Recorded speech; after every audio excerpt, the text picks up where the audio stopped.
ओम नमो भगवते वासुदेवाय। ओम नमो भगवते वासुदेवाय। ओम नमो भगवते वासुदेवाय।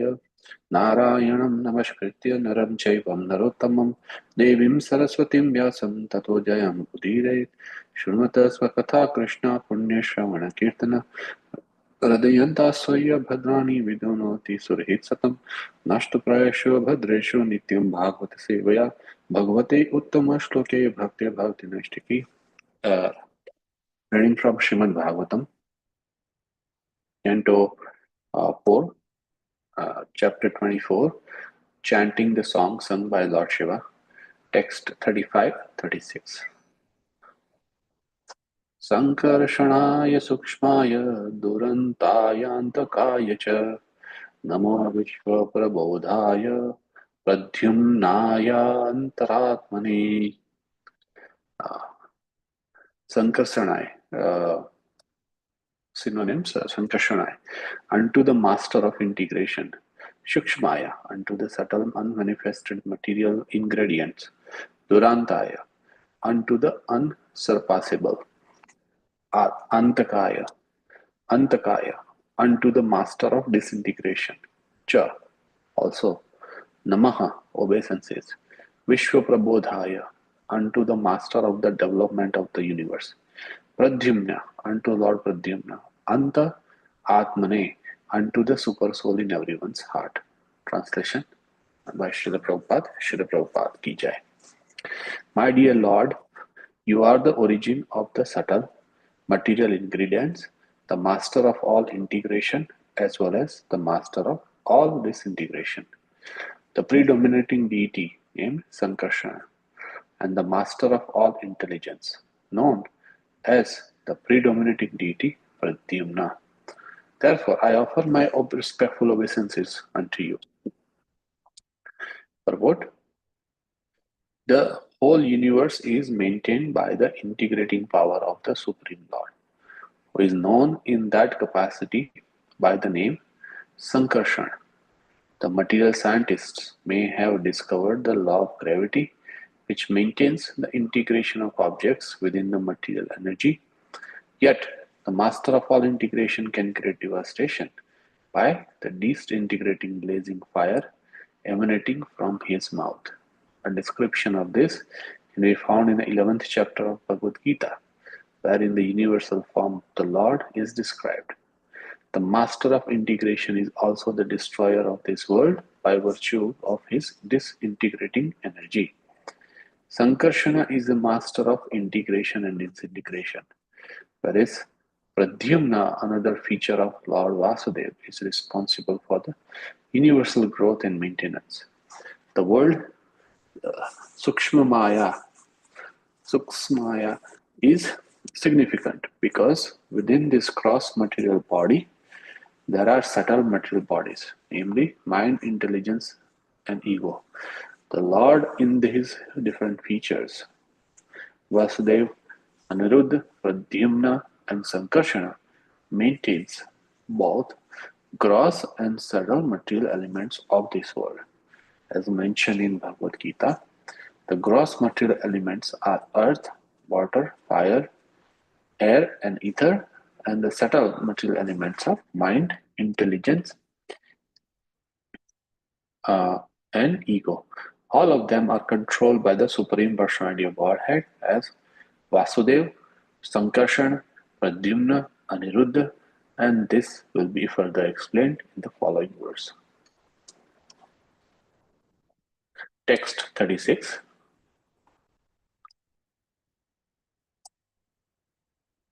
नमो नमो निरुद्धाय ऋषिकेशेन्द्रियात्मने नमः परमहंसाय पूर्णाय निभृतात्मने. Synonyms: Namaha, all my obeisances unto you. Namaha, obeisances again. Aniruddhaya, unto Lord Aniruddha. Rishikesh, the master of the senses. Indriya Atmane, the director of the senses. Namaha, all obeisances unto you. Paramahansaya, unto the Supreme Perfect. Purnaya, unto the Supreme Complete. Nibhrata Atmane, who is situated apart from this material creation. Translation by Srila Prabhupada. Srila Prabhupada ki jai. My Lord, as the supreme directing deity, known as Aniruddha, you are the master of senses and the mind. I therefore offer my obeisances unto you again and again. You are known as Ananta as well as Sankarsana because of your ability to destroy the whole creation by the blazing fire from your mouth. Purport by Srila Prabhupada. Srila Prabhupada ki jai. Rishikeshendriyatmane. The mind is the director of the senses and the Lord Anuruddha is the director of the mind. In order to execute devotional service, one has to fix his mind on the lotus feet of Krishna. Therefore, Lord Shiva prays to the controller of the mind, Lord Aniruddha, to be pleased to help him engage his mind on the lotus feet of the Lord. It is stated in Bhagavad Gita 9.34. Manmanabho madbhakto madhyaji mammanamaskuru. The mind has to be engaged in the meditation on the lotus feet of the Lord in order to execute devotional service. It is also stated in Bhagavad Gita 15.15. Mattasmritignanam apohanam cha. From the Lord comes remembrance, knowledge, and forgetfulness. Thus, if Lord Aniruddha is pleased, he can help the mind engage in the service of the Lord. It is also indicated in this verse that Lord Aniruddha is the sun god by virtue of his expansions. Since the predominating deity of the sun is an expansion of Lord Aniruddha, Lord Shiva also prays to the sun god in this verse. Lord Krishna, by his quadruple expansion, Vasudev, Sankarshan, Pradyumna, and Aniruddha, is the Lord of psychic action, namely thinking, feeling, willing, and acting. Lord Shiva prays to Lord Aniruddha as the sun god, who is the controlling deity of the external material elements, which constitute the construction of the material body. According to Srila Vishwanath Chakravarti Thakur, the word Paramahansa is also another name for the sun god. The sun god is addressed herein as a Nibhratatmane, which indicates that he always maintains the various planets by manipulating the rainfall. The sun god evaporates water from the seas and oceans and then forms the water into clouds and distributes it over the land. When there is a sufficient rainfall grains are produced, and these grains maintain living entities in each and every planet.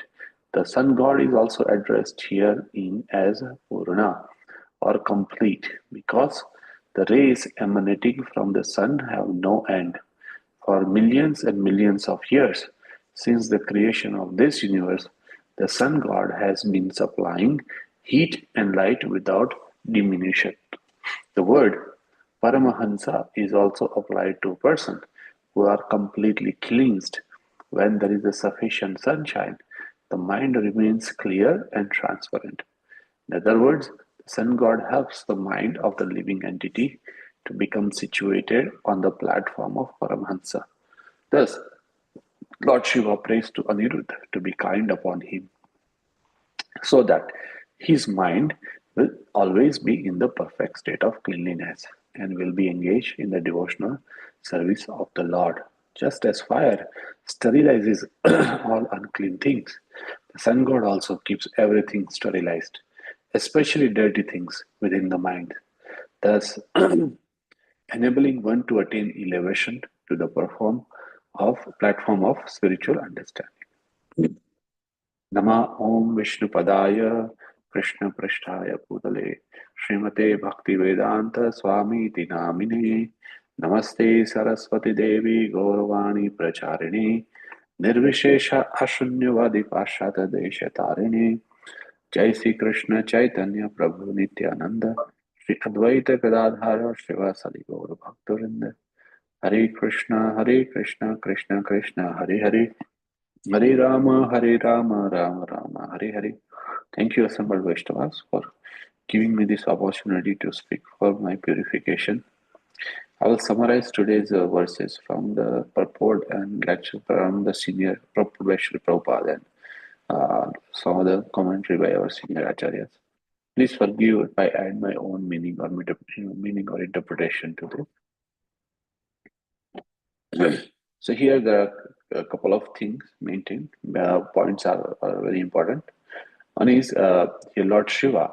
He is worshipping different expansion of the Supreme Lord because Lord and his direct expansions are equally powerful. Right. So there are in if conceptually if you say like universes, there are external or gross universe, and then there is a our internal universe. And in both cases, here it's described that the expansions of the Lord are the predominating deities, whether it's some of the elements of the external as well as the internal. So there are four features of the Lord here: the Vasudev, Aniruddha, Pradyumna, and Sankarshana. So these four features maintains both the gross and subtle material elements of this world. And so gross elements are earth, water, fire, air, and ether, and the subtle material elements are mind, intelligence, ego. So all of them are controlled by the Supreme Lord through his expansion. Now the question is, why Lord Shiva is praying to the expansions? Uh, because, as earlier, the expansions are as equally powerful as the Supreme Lord Himself. So, and that's why Lord Shiva is praying to the predominating deity of that of the each element. So, within the spiritual sky, is the second manifestation of quadruple form of a Dwarka form, the abode of Krishna. So, among these forms, which are all spiritual and immune to the material modes, uh, Lord Balaram is presented as a Mahasankarshan. Vasudev, Sankarshan, Pradyumna, and Aniruddha. These are the four primary expansions. So the Padma Puran, as quoted by Srila Rupa Goswami, quoting the Padma in his Laghu Bhagavatamrut, he describes in the spiritual sky there are four directions corresponding to east, west, north, and south, in which Vasudev, Sankarshan, Aniruddha, and Pradyumna are situated. The same forms are also situated in the material sky. So Padma Puran also describes a place in the spiritual sky known as Vedavatipur, where Vasudeva resides. In a Vishnulok, which is above the Satyalok, Sankarshana resides. Mahasankarsana is also another name of Sankarshana. And Pradyumna lives in a Dwarkapur, and Aniruddha lies on the eternal bed of Shesha, generally known as Anantashaya, on the island called Shwetadipa in the ocean of milk. Now, Sankarshan, Pradyumna, and Aniruddha are as good as Lord Vasudev. Therefore, they all have an inconceivable power and they can accept transcendental forms like Vasudev. Sankarshan, Pradyumna, and Aniruddha are never born, but they can manifest themselves in various incarnations before the eyes of pure devotees. So, Sankarshan, Pradyumna, and Aniruddha are equally as powerful as the absolute personality of Godhead, full in six opulences of the knowledge, wealth, strength, fame, beauty, and renunciation. So Rupa Goswami says that these four expansions of Narayana are present in the spiritual sky, where they are famous as a Mahavastha. Among them, Vasudeva is worshipped within the heart by meditation because he is the predominating deity of the heart. Uh, Sankarshan, the second expansion, is Vasudeva's personal expansion for pastimes. And since he is the reservoir of all living entities, he is sometimes called Jiva. The beauty of Sankarshan is greater than that of innumerable full moons radiating light beams, and he is worshipable as the principle of ego. Now he has invested Anantadeva with all the potencies of the substance. Now, for the dissolution of the creation, he also exhibits himself as a super soul in Rudra and in Adharma, in a Sarpa or snakes, or in Antaka, which is Yamaraj, a lord of the death, and in the demons. Now, Pradyumna, the third manifestation, appears from Shankarshan. Those who are especially intelligent worship this Pradyumna expansion of Sankarshan as a principle of the intelligence. The goddess of fortune always chants the glories of Pradyumna in the place known as Lilavrata Varsha, and she always serves him with a great devotion. His complexion appears sometimes golden, sometimes bluish, like a new monsoon cloud in the sky. He is the origin of the creation of the material world, and he has invested his creative principle in Cupid. And it is by his direction only that all man and demigods and other living entities function with the energy of regeneration. Now, Aniruddha, the fourth of the quadruple expansions, is worshipped by great sages and psychologists as the principle of the mind. His complexion is similar to bluish hue of the blue cloud, and he engages in a maintenance of cosmic manifestation and is the super soul of Dharma, deity of religiosity, Manus, the progenitor of mankind, and a Devatas, demigod. So here, that's why Lord Shiva is praying to Lord Aniruddha as the sun god, who is a controlling deity of the external material element that constitutes the construction of the material body. Sun god here is also called Paramahansa. So the word Paramahansa is applied to a person who are completely cleansed. So when there is a sufficient sunshine, and we have observed in our experience as well, when there is a sunshine, mind remains much clear and transparent. So the sun god helps the mind of the living entity to become situated on a platform of Paramahansa. So another quality of sunshine is whether it falls on a water of Ganges or a mud, it still remains pure and not affected by their impurities. Thus, or purities or impurities. So thus, Lord Shiva is praying to Lord Aniruddha to be kind upon him so that his mind will always be in a perfect state of cleanliness and will be engaged in the devotional service of the Lord. Just as fire sterilizes all the unclean things, the sun god also keeps everything sterilized, especially dirty things within the mind. So, thus enabling one to attain elevation to the platform of spiritual understanding.